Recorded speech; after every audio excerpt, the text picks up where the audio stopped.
Before we talk about fixing a life, let's be honest about how it quietly unravels, not with one dramatic collapse, just drift. A few distracted mornings, a few promises pushed to later.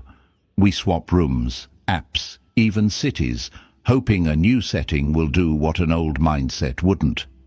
Stoicism offers a humbler door. Don't outrun your life, return to it. Return to what you can control, to the next honest action, to the calm center you already carry. If you're walking, commuting, or folding laundry, good. This is for real life. 10 practices you can use today, each small enough to execute and strong enough to shift your direction. If any of this helps, it won't be because it sounded smart. It'll be because you turned an idea into a decision. Let's start where every other change becomes possible. Attention. 1. Train your concentration. Attention is the steering wheel of your life. Where it points, you go. In a world engineered to monetize your mind, distraction isn't a moral failure. It's predictable. The Stoic move isn't shame, it's skill. Create a pause you can keep. One breath in through the nose, a longer breath out. Name what's happening. Craving novelty, avoiding discomfort, checking for reassurance. Naming lowers the volume, and lowered volume makes room for choice. As Marcus Aurelius reminds us, you have power over your mind, not outside events. Realize this, and you will find strength. Strength here is the quiet ability to return, again and again, to what matters now. Keep the practice humble so your brain says yes. If it's 7 p.m., then I sit and give 10 honest minutes to one meaningful task. Set a plain timer. Put the phone in another room like you'd store a loud instrument before sleep. Close the extra tabs in one sweep. Begin with a single sentence that sets your aim. For 10 minutes, I outline the intro. Don't wait for a perfect mood. Create one by beginning. When distraction shows up, and it will, don't wrestle it. Label it softly, thinking, planning, remembering. Then escort your attention back to the next sentence or keystroke. That escort is your rep. Reps build strength. Picture a cold evening on the frontier. Marcus Aurelius, traveling with the army, opens his journal by lamplight and writes a few lines before duty calls. No grand ritual, no perfect conditions, just steady returns. One breath, one line, return. That's how Meditations was born, not as polished essays, but as honest repetitions. Borrow the method tonight. When your mind drifts, let the drift be the cue, not the excuse. You notice it, name it, and come back to the one move in front of you. Design your space to help you win by default. Clear the desk until it invites work. Use sound without lyrics if you need a bed of noise. Keep water within reach. Dehydration quietly drags attention down. End your block on a small win, even if momentum rises. Teach your nervous system to look forward to returning. On heavy days, lower the target to 5 clean minutes and protect them like a meeting with someone you respect. Consistency beats intensity because it shapes identity. You're becoming the person who can direct attention on command during a hard conversation, under a deadline, at the moment you'd usually numb out. Do it once tonight. If it's 7 p.m., then I sit, start the timer, and give one task my full attention for 10 minutes. When the urge to check hits, I smile, say thinking, and return. Listen for the quiet click when control returns to your hands. No fireworks, just dignity. And that's enough to change the direction of a day. 2. Build a strong body and a resilient mind. Your mind borrows your body's chemistry to make choices. When you're underslept, stiff, and buzzing on random stimulation, thoughts feel heavier and emotions hit harder. Training the body isn't vanity, it's emotional infrastructure. Seneca said, "The body should be treated more rigorously so that it may not be disobedient to the mind." He wasn't preaching punishment, he was pointing to a simple truth. A steadier body gives your mind a wider space to stay calm, think clearly, and choose well. Start with what your day can actually hold. 15 minutes is enough to tilt the whole system. Step outside right after waking. Even 2 minutes of natural light and easy walking tell your brain, we're awake, we're safe, we can focus. Then rotate through 4 honest movements. Push, pull, squat, and plank. 10 slow push-ups, against a wall or table if needed. 10 hip hinge pulls, band, towel row, or backpack. 10 controlled squats to a chair, a 30-second plank. Rest a breath or two and repeat. Move deliberately, breathe through your nose if you can, and end with 1 minute of easy walking. It isn't impressive, it's repeatable, and repeatable wins. Notice what happens in the hours after a simple session like this. Rumination loosens, your patience stretches. Decisions feel less dramatic because your nervous system isn't blaring a constant alarm. You still feel things, of course, but they don't own the room. That's resilience, carrying strong feelings without letting them drive. Imagine Epictetus, once a slave, later a teacher, reminding his students that freedom starts with what you do inside your own constraints. He didn't wait for ideal conditions. He practiced stability within the life he had. Think of your short session the same way, a daily proof that you can do a small, non-negotiable thing, even when mood and weather argue against it. That proof quietly rewires how you see yourself, not as someone who tries to be healthy, but as someone who keeps promises under real conditions.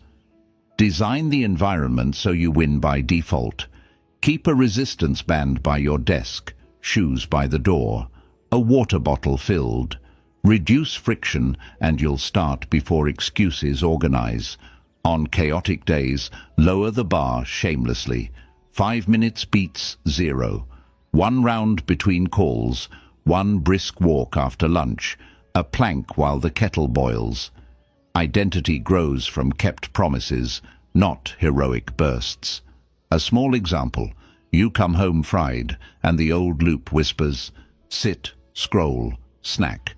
New loop, drop your bag, set the phone to charge out of reach, step outside for 2 minutes of sky, then 1 round. Push, pull, squat, plank. Total time, under 10 minutes. You return steadier, less at the mercy of the evening. Nothing cinematic, just a pulse that no longer yanks your thoughts around. Make it automatic with a single rule you can say out loud. If it's 6:30 a.m., or right after my coffee, then I step outside for 2 minutes, drink water, and do my 15-minute anchor. Push, pull, squat, plank. 2 rounds, then 1 minute of relaxed breathing. If I miss the morning, I do 1 round before dinner. No debate. The goal isn't to impress anyone. The goal is to be available to your work, your people, and your better judgment. You'll know it's working when ordinary stress feels more carryable and your mind answers provocation with steadiness instead of spikes. A stronger frame doesn't solve life, but it lets you live it with a clearer head. 3. Change your attitude, not your location. It's comforting to believe peace lives somewhere else, after a move, a new job, a fresh start. But if the same mind comes with you, the same patterns unpack first. Seneca said it straight. You need a change of soul more than a change of sky. You can repaint the room, switch cities, buy the new notebook. If the lens stays smudged, the view won't sharpen. Stoicism doesn't shame the urge to escape. It just asks whether escape is solving the cause or only changing the scenery. Notice the loop. You leave a team because the manager felt suffocating. For 2 weeks, air returns. Then familiar restlessness. Emails read colder. Meetings feel like traps. Deadlines pinch the same nerve. Different building, same storm. What actually followed you? A habit of reading threat into neutral signals. A story that says, I'm one step behind and people are against me. The fix isn't to run faster. It's to reclaim authorship of the story while standing still. Start with one recurring annoyance and turn it into training. The commute that spikes your frustration becomes a lab for agency. Slower breathing. A podcast that steadies you. A single thought reworded from I'm stuck to I'm practicing patience. The colleague whose tone hooks you becomes a cue for curiosity. What else could this mean? One clarifying question sent calmly often dissolves a conflict you were ready to carry into a new office. You're not pretending things are fine. You're refusing to hand your mood to the loudest moment. A brief human scene. Viktor Frankl, imprisoned, watched men choose, within brutal limits, how to meet each day. He wrote later that everything can be taken from a person but one thing, the last of the human freedoms, to choose one's attitude in any given set of circumstances. Your life is gentler than his, but the principle travels. When you can't change the outer, you aim at the inner. That choice doesn't fix everything. It restores the part of you that can act. Build a small posture you can hold anywhere. Shoulders down, jaw unclenched. One longer exhale. Name the feeling without fusing with it. Irritated, anxious, defensive. Then ask one clean question. What outcome do I want an hour from now? That question shifts you from reacting to steering. If the outcome is clarity, your move is a calm ask for specifics. If the outcome is respect, your move is a boundary stated without a threat. You will still make external changes when needed. You'll just make them from steadiness, not from flight. Design for in-place sovereignty. Keep a grounding kit that travels, a phrase that recenters you. I can be okay while this is unresolved. A 2-minute walk, a note page titled Facts vs. Story. When you feel the I'll be fine when sentence forming, catch it. Replace it with I can be fine while, and do one small thing that improves the present moment. Send the draft, tidy the desk, step outside for light. Ownership shrinks problems to a size you can carry. Make it automatic with a single rule. If I catch myself thinking, I'll feel better when I'm somewhere else, then I pause for one slow breath. Write the outcome I want 1 hour from now and take one action that serves that outcome here before I consider changing environments. You'll know it's working when the room feels less like a trap and more like a gym, a place to practice being the person you're trying to become. 4. Free yourself from bad habits. Bad habits aren't proof that you're broken. They're proof that your brain learned fast shortcuts that once soothed you. You scroll to avoid a feeling. You snack to soften stress. You postpone to dodge the risk of failing in public. The Stoic problem isn't having impulses. It's letting impulses run your schedule.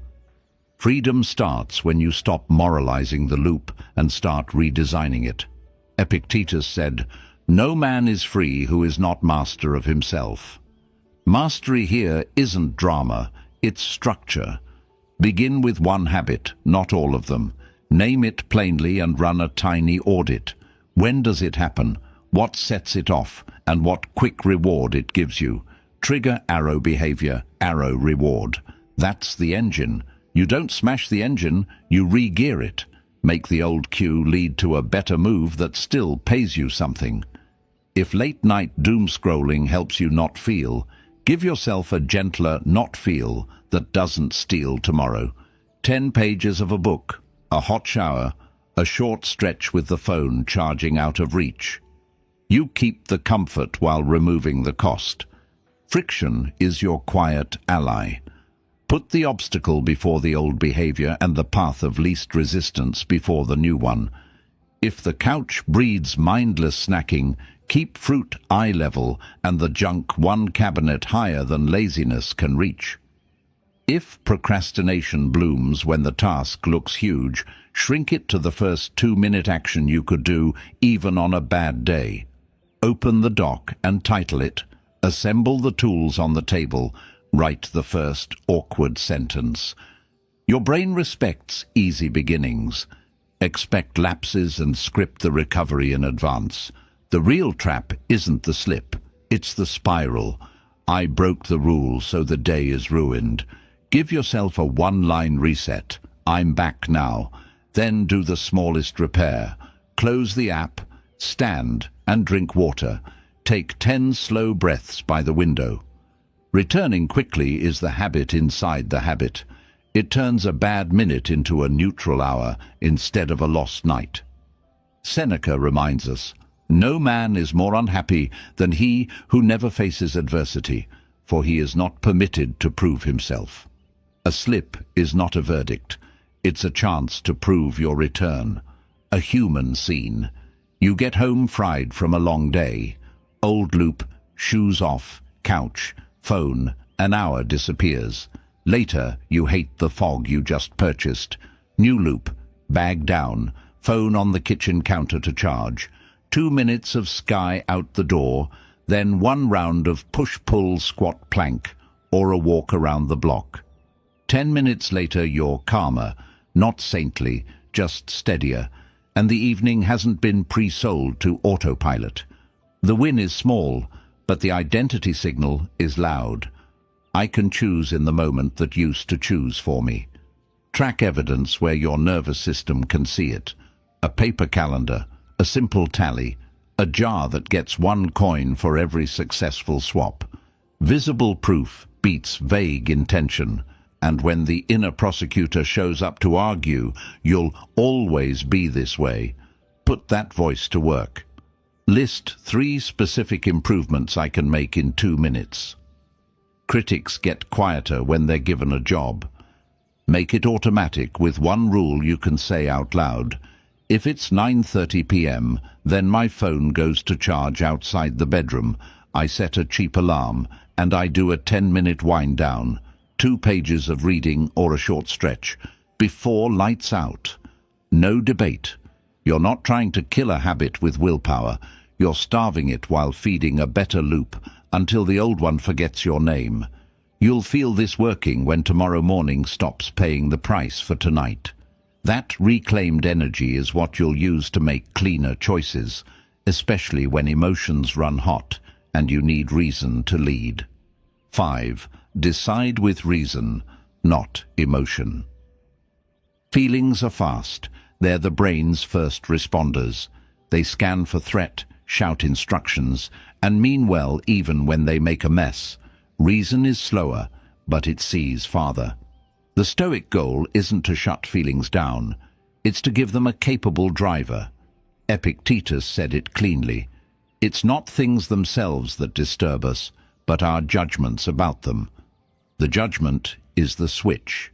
When you own the switch, the same situation can lead to a better next move. Start in the hottest moment, the text that stings, the comment that twists your stomach, the craving to quit when the work gets hard. Give yourself a pause you can actually keep. 1 slow breath in through the nose, 1 longer breath out. Then a 1-word label for the feeling: angry, anxious, ashamed, jealous. Labeling isn't therapy speak, it's a brake pedal. The nervous system cools just enough for a second question to land. What outcome do I want 1 hour from now? That simple future anchor yanks you out of the courtroom in your head and into strategy. Now choose your principle. Pick 1 word you respect: truth, respect, courage, clarity, and let it steer the next sentence or action you take. If you want clarity, you ask a calm question instead of firing a clever accusation.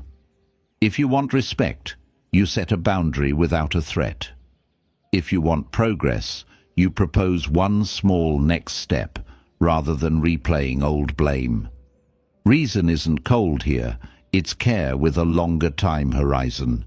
You're protecting the person you'll be tonight and tomorrow, not gratifying a spike that lasts 30 seconds. A brief scene to make this human. Seneca wrote letters to friends who were constantly jostled by court politics and rumor. His advice was almost boring in its practicality. Separate what you know from what you're inventing. Try it on paper. Left column, facts I can verify. Right column, stories I'm telling. Facts survive questions. Stories change under light. Many conflicts shrink when you see how much of the fire came from the gasoline of your interpretation. Tools help when the room gets loud. Keep a tiny note on your phone called Cool Head. 3 lines only. 1. What outcome do I want in an hour? 2. My value word. 3. My fallback action. Drink water, step outside, draft, but don't send. When your heart rate spikes, open that note and run the script. That's not weakness, that's design. Strong people make good choices easy to start when emotion is high. For decisions that aren't charged but feel foggy, career, money, relationships, run a reversible test. Define 2 small actions that would move different options forward without burning bridges. Do one this week. Action gives you data. Data calms rumination. Calm improves judgment. Thinking by itself can only argue. Doing lets reality answer. Make it automatic with one rule. If I feel a strong emotion while deciding, then I take one long exhale, name the feeling in one word, write the outcome I want in one sentence, and choose the smallest action that serves that outcome and aligns with my value word. If the decision is irreversible, I delay sending or committing until I've walked for 2 minutes or read the draft aloud once. This is how you keep both hands on the wheel while the weather passes. You'll know it's working when familiar dramas shrink to manageable size and your evenings don't have to repair what noon exploded. Emotion keeps its color, reason keeps the map, and the day keeps moving in a direction you can respect. 6. Focus on taking action. You don't need more time, you need less hesitation. Most procrastination isn't laziness, it's overthinking wearing a responsible mask. The mind demands certainty before it moves, the perfect plan, the right mood, a guarantee of praise. But action is how you earn those things. As Marcus Aurelius put it, the impediment to action advances action. What stands in the way becomes the way. Move first, then let reality teach you. Replace, am I ready, with, what's the next visible move I can do in 2 minutes? Start with a human scene. The draft has been open for a week. You keep organizing your notes, waiting for a brilliant opening to arrive like weather. It won't. But the moment your fingers type a clumsy first sentence, the fog turns into shapes you can edit. Action converts mystery into feedback. Thinking alone can only argue. Doing lets the world answer. Often the answer is kinder than your fears. Shrink the target until the only honest response is yes. Don't start the project. Start a timer. 2 minutes. In that window, take a first-inch step. Title the file, sketch 3 subpoints, paste the references, or write one ugly paragraph you promise not to judge yet. When the timer ends, stop, even if you feel momentum. Ending on a win trains your brain to want another round tomorrow.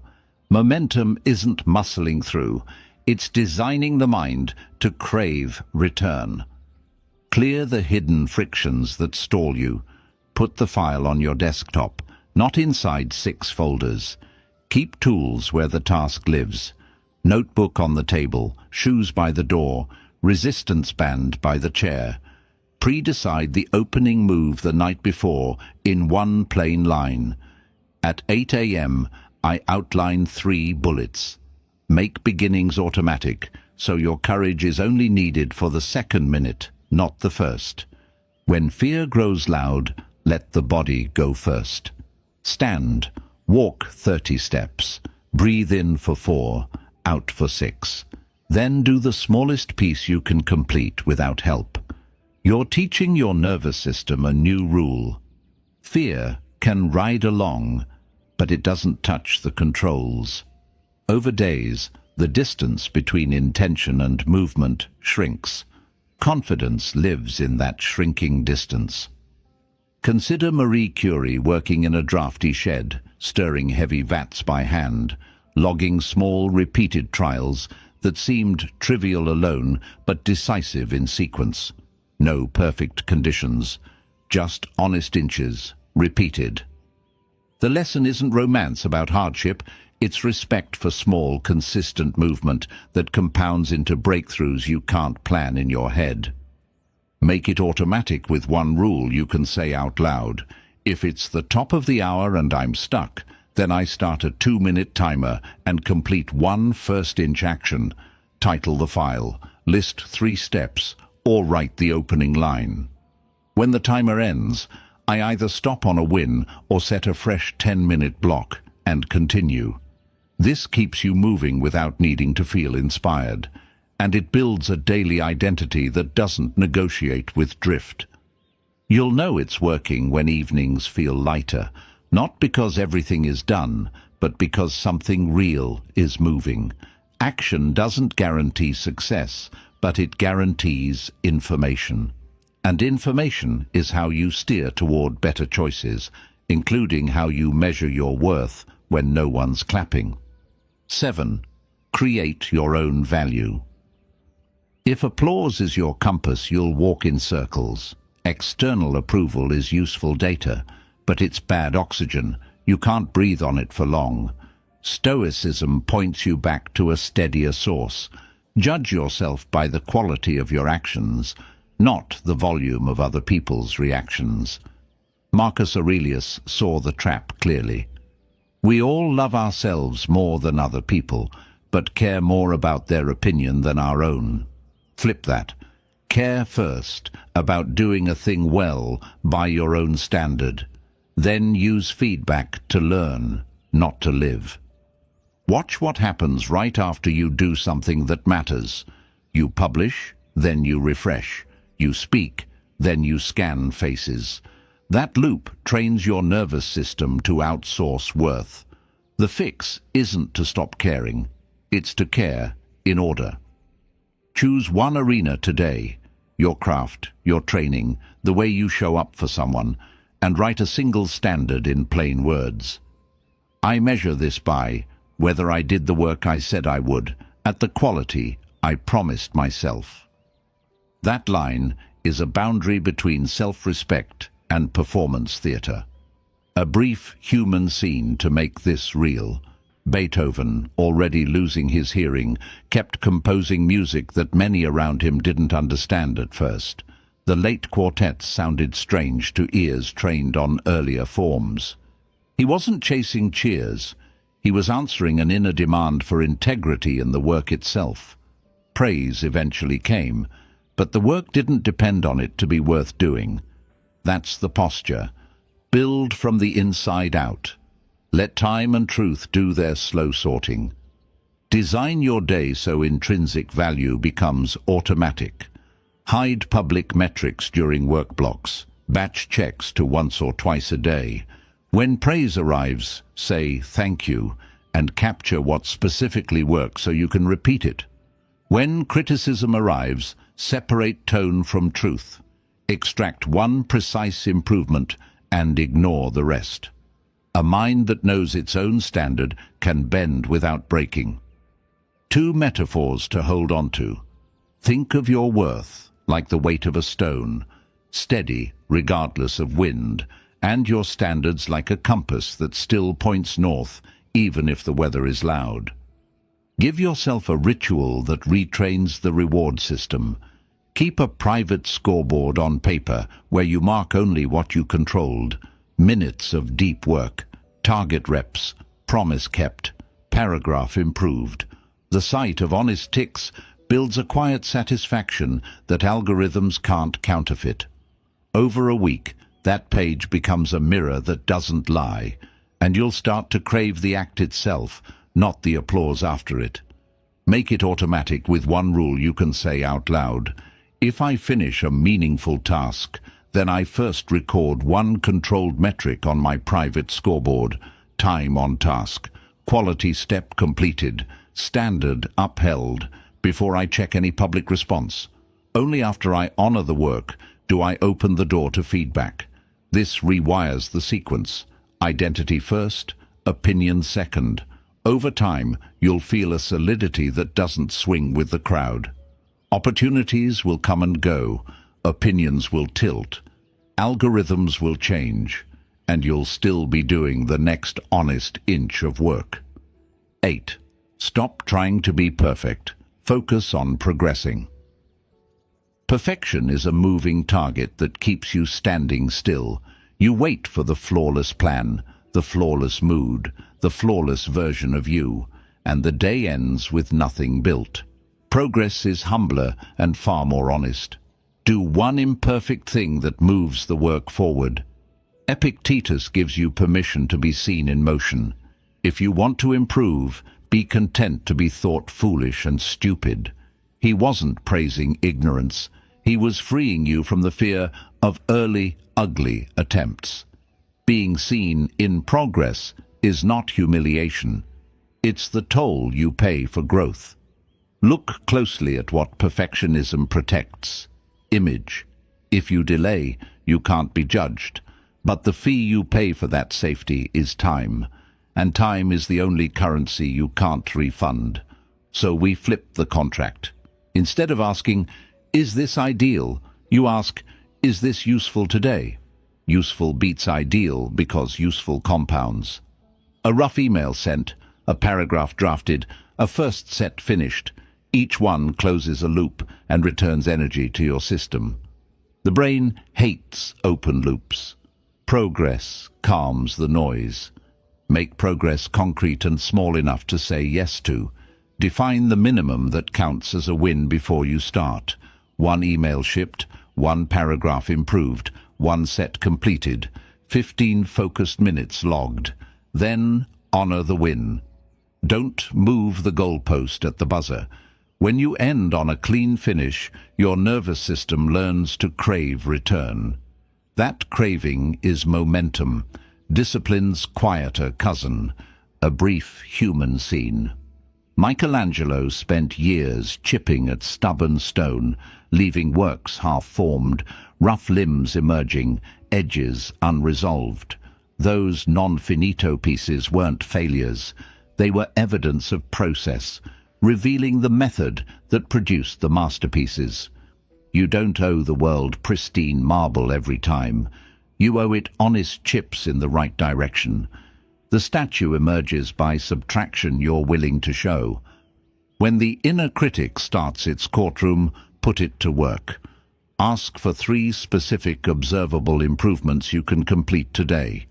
Critics get quieter when they're carrying bricks. And protect your runway with design. Keep the file on your desktop. Template the first 3 lines. Leave your tools set up. Reduce the clicks between you and the task. Progress is a logistics problem as much as a courage problem. Use a simple if-then to break the spell of hesitation. If it's the top of the hour and I'm stalling, then I start a 2-minute timer and do one first-inch move. Write the opening line, list 3 sub-steps, or export the draft file. When the timer ends, either stop on a win or set a fresh 10-minute block. Small, repeatable beginnings teach your brain that movement is safe, and once you're moving, clarity often follows. As Seneca reminds us, while we wait for life, life passes. We don't wait anymore. We start, we learn, we adjust. You'll feel this working when evenings carry a lighter air. Not because perfection arrived, but because something living moved forward. The day closes with proof, not promises. And once you're practiced at imperfect motion, you're ready for the kind of discomfort you choose on purpose. The training ground that expands what you can carry. 9. Seek voluntary challenges. Comfort is a beautiful place to rest and a terrible place to live. If you never choose difficult things, life will choose them for you, and you'll meet them untrained. Stoicism treats discomfort as a gym for the soul. Small, deliberate challenges that expand your capacity before the world demands it. Seneca said, "Difficulties strengthen the mind, as labor does the body." He wasn't romanticizing suffering, he was recommending practice. When you rehearse strain in controlled doses, real stress feels more carryable. You learn that the feeling of "I can't" is often just your threshold introducing itself. Start with challenges that are safe, brief, and clear. Walk the errand you'd usually drive. Take the stairs when you're tempted by the elevator. Wake 30 minutes earlier for a quiet block of deep work before the day gets loud. Do the first minute of a cold rinse at the end of your shower. Eat a simple, planned meal when your mood screams for sugar. Have the uncomfortable conversation you've postponed. One calm sentence that tells the truth without a scene. Don't chase heroics. Train edges. Each small win sends the same signal to your nervous system. We can feel this and still choose well. Make the challenge tie directly to a skill you care about. If your attention scatters, do 10 minutes of device-free work in a public place. If you avoid conflict, ask one clarifying question in a tense meeting and stop there. If you fear judgment, share an honest draft with one trusted person and request a single concrete critique. The goal isn't to suffer, it's to gain range. A musician who only practices easy notes never finds their tone under pressure. You're practicing your tone. A human scene. Admiral William McRaven, long after his SEAL days, still preaches the power of small, disciplined strain. Make your bed. Choose the hard right over the easy wrong. Build resilience by doing one uncomfortable thing early, so the rest of the day can't bully you. He didn't become unshakable by waiting for smooth seas. He trained in rough water until balance felt normal. Your life is gentler, but the physics are the same. Stability follows repetition. Track results in feelings, not just checkboxes. After each voluntary challenge, ask, did my fear shrink? Did my respect for myself grow? Did my world get bigger by one notch? You'll notice a quiet confidence that doesn't need an audience. The next time anxiety spikes, your body remembers, we've visited this sensation and survived. Design the week so strain is scheduled, not accidental. Pick 3 micro-challenges that fit your life. 1 physical, finish the short workout when you want to stop. 1 mental, 10 minutes of focus without switching. 1 social, 1 honest message you've been avoiding. Put them on the calendar like appointments. Consistency matters more than intensity because identity is what we're building. You're becoming the person who moves toward what matters, even when it's not comfortable. Make it automatic with one clear rule. If it's morning, then I choose 1 small, safe, voluntary challenge I can finish in under 10 minutes. Walk the longer route, cold rinse for 60 seconds, or send the honest text. And when I finish, I name the win out loud. You're teaching your brain that discomfort is a doorway, not a wall. You'll know it's working when setbacks feel less like emergencies and more like workouts. Hard, yes, but familiar. And once you can meet hard moments without panic, you're ready for the practice that frees the most energy of all, releasing what you're carrying against other people. 10. Practice forgiveness tirelessly. Resentment is a heavy tax on a life you still have to live. It keeps your nervous system on constant alert, replays the scene, and charges interest every time you remember. Forgiveness isn't surrender, and it isn't amnesia. It's disciplined energy management. You take the pain seriously, and then you refuse to carry it forever. Marcus Aurelius offers the clearest target. The best revenge is to be unlike your enemy. In other words, you don't mirror the harm. You choose a higher standard and protect your future from yesterday's weather. Start by separating 3 things most of us blur: harm, justice, and freedom. Harm is what happened. Justice is the process. Boundaries, consequences, repair where possible. Freedom is what you reclaim, so the harm doesn't own your next decade. Forgiveness lives in that 3rd bucket. You can still set boundaries, go to court, or cut contact. You can still say, "This was wrong." Forgiveness means you stop rehearsing the story as your identity. You trade the satisfying heat of blame for the quieter relief of peace. A brief, human scene.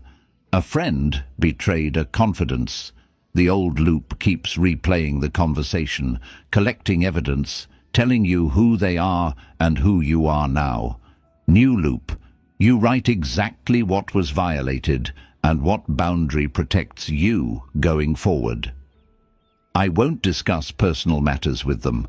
I'll keep interactions polite and minimal. You don't send a dramatic message. You act on the boundary. Then you run a short release ritual. 1 minute of breathing, then a sentence said aloud. I won't let this wound decide the tone of my day. No fireworks, just a small controllable shift back toward your own life. The Stoics help with the inner narrative. Epictetus reminds us that other people's actions belong to them. Your judgments and choices belong to you. When the mind shouts unfair, you agree, and then you ask the next Stoic question, what's under my control right now? Often it's a single boundary, a single refusal to rehearse, a single compassionate act aimed at yourself. Forgiveness is clarity in action, less rumination, more protection, more building. Design for release the way you design for work. Keep a facts versus story page for painful events.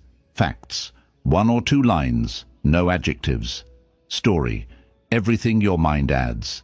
Then add a 3rd line, lesson and boundary. Close the page. The brain loves loops. Closing one calmly is how you stop paying emotional rent. And remember that forgiveness is a process. Some days the old heat will rise. That's not failure. It's another rep. Make it automatic with one rule. If I catch myself replaying a hurt, then I take one long exhale, name the feeling in one word, write one boundary or lesson in a single sentence, and spend 2 minutes in a release practice. Slow breathing, a short prayer, or writing an unsent note, I'll tear up. If action is required, apology asked, legal step, no contact, I schedule it on the spot. If not, I return my attention to one constructive task I care about. I honor the pain, protect myself, and then choose to move. You'll know it's working when the story loses volume and your day regains color.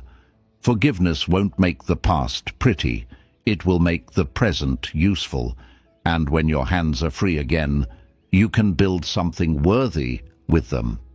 You don't need a new life. You need a new way of meeting the one you have, one honest action at a time. If you've listened this far, you've already practiced the most important skill, staying with yourself. That's the quiet thread running through everything we just explored. Attention that returns, a body that supports a steadier mind, an attitude that travels well, habits designed instead of denied, choices guided by reason, movement before perfection, value built from the inside out, small challenges chosen on purpose, and a forgiveness that frees your hands to build. Marcus Aurelius said, "Waste no more time arguing what a good man should be. Be one swap good with whatever you're chasing, calm, focused, resilient, and let your day answer. Pick one, if. Then you can keep tonight. If it's 7 p.m., then 10 focused minutes on the next real task. If it's morning, then 2 minutes of light and a simple circuit. If a strong emotion hits, then one long exhale, one word to name it, one sentence to define the outcome you want an hour from now. Make it small enough that your brain says yes, and make it real enough that your life can feel it. You'll notice the difference in details. Fewer sloppy mistakes, kinder decisions, less time sold to autopilot. Progress won't arrive like a parade. It will arrive like a click, barely audible, but you'll feel the steering wheel back in your hands. Let the scoreboard you keep be private and simple. Time on task, promise kept, boundary honored. When praise comes, say thank you. When it doesn't, keep going. When criticism lands, extract the improvement and leave the venom. None of this is flashy, and that's the point. Flash burns out. Practice compounds. You are not behind. You are exactly where practice begins. If any part of this lands, don't make a speech to yourself. Do a representative, then another tomorrow. Give it a week of small, kept promises, and see if your world doesn't feel one notch clearer, one notch lighter, one notch more yours. And maybe that's all life is asking from us. Not perfection, but direction. Not performances, but practices that quietly make us trustworthy to ourselves.